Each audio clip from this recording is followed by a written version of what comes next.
Hello everybody, আসসালামু আলাইকুম। কি অবস্থা তোমাদের?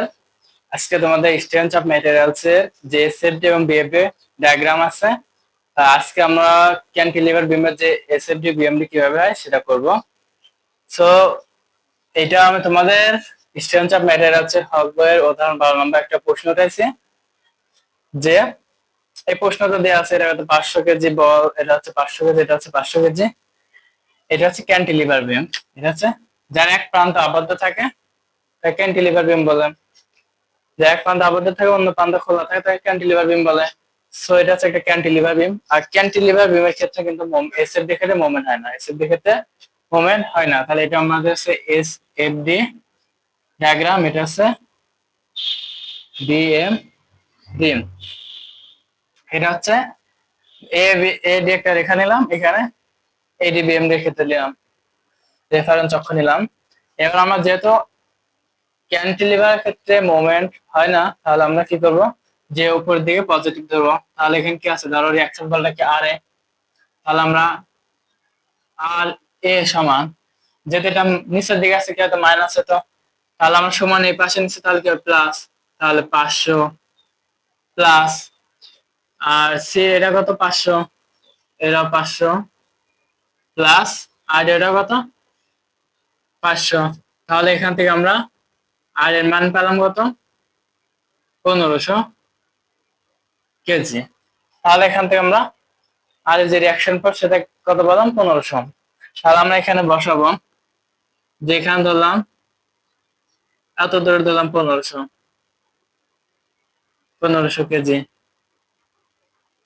এখান থেকে এই এতটুকু 1500 কেজি।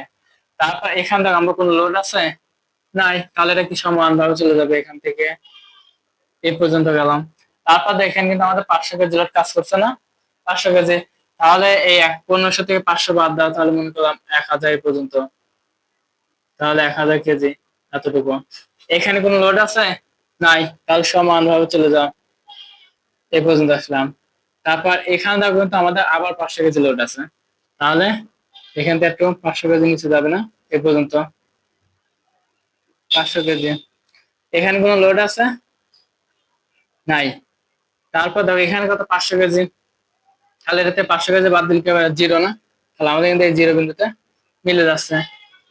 এটা আমরা জিরো বিন্দু দিই, তাহলে ভালো হবে, জিরো জিরো জিরো জিরো, তাহলে এই বিন্দুতে আমরা কিন্তু মিলে গেছে। সো একদম সিম্পল একটা ম্যাথ। দেখো তাহলে আমাদের এর সাথে কিন্তু হয়ে গেছে। এবার আমরা একটু এটা একটু চিহ্নিত করি,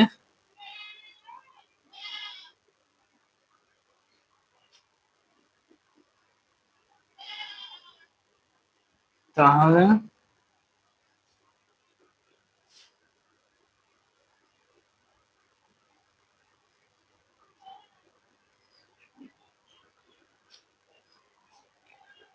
আমাদের এসএফবি কাজ শেষ। এবার আমরা করবো বিএমডি। আর ক্যান্টিলিভার ক্ষেত্রে বিএমডি সবসময় মুক্ত প্রান্ত থেকে শুরু হয়, এই মুক্ত প্রান্ত থেকে। তাহলে দেখো, তাহলে আমার এখানে কি আছে, এটা আমরা যে মুক্ত, এটা জিরো বিন্দু, এই বি ধরে, এই বি বিন্দু, এ আর ডি বিন্দু। তাহলে এই মুক্ত প্রান্ত এটা না, এখান থেকে শুরু হবে। দেখো এটা একটা আয়তক্ষেত্র না, আয়তক্ষেত্রের ক্ষেত্রফল কি দৈর্ঘ্য গুণ প্রস্থ। তাহলে এখানে দেখো এটা উপর দিকে হবে প্লাস আর নিচের দিকে হবে কি মাইনাস। তাহলে স্মরণ চক্রের উপর দিয়ে প্লাস। তাহলে আমরা কি করবো, এটা যেটা আয়তক্ষেত্রের ক্ষেত্রফল কি দৈর্ঘ্য গুণ প্রস্থ। আর 500 গুণন কত 0.5 গুণ করলে কত হবে 250। তাহলে আমাদের এই এতটুকু হবে, ধরো ধরলাম 250। যেহেতু এটা আয়তক্ষেত্র, তাহলে আমাদের এই সোজা সোজা এক ডিগ্রি অ্যাঙ্গেল করে বেঁকে যাবে 250। এ পর্যন্ত আসলাম। তারপর দেখো এটা কি আছে প্লাস, তাহলে আমরা উপরের দিকে যেটা আছে প্লাস দিলাম। দেওয়ার পর এটা একটা যেটা আয়তক্ষেত্র, ক্ষেত্রফল কি দৈর্ঘ্য গুণ প্রস্থ। এখানে দৈর্ঘ্য কত 1000, প্রস্থ কত 0.5। তাহলে আমাদের আসছে 750। তাহলে 250 এত দূর হয়, তাহলে 750 ধরো এই এতটুকু ধরলাম, এতটুকু কত 750। তারপর দেখুন এটা কি আয়তক্ষেত্র ক্ষেত্রফল কি যেহেতু উপরে আছে এজন্য কি দেবো প্লাস। এর ক্ষেত্রফল কত 1500, দৈর্ঘ্য গুণন প্রস্থ কত 0.5, তাহলে হচ্ছে 1500। তাহলে আমরা 1500 ধরলাম, এই যে এই সোজা ধরলাম, তাহলে এখান থেকে আমরা মিলাই দিলাম 1500। তাহলে এটা কিন্তু আমাদের বিএমডি ডায়াগ্রাম হয়ে গেছে। এবার আমরা একটু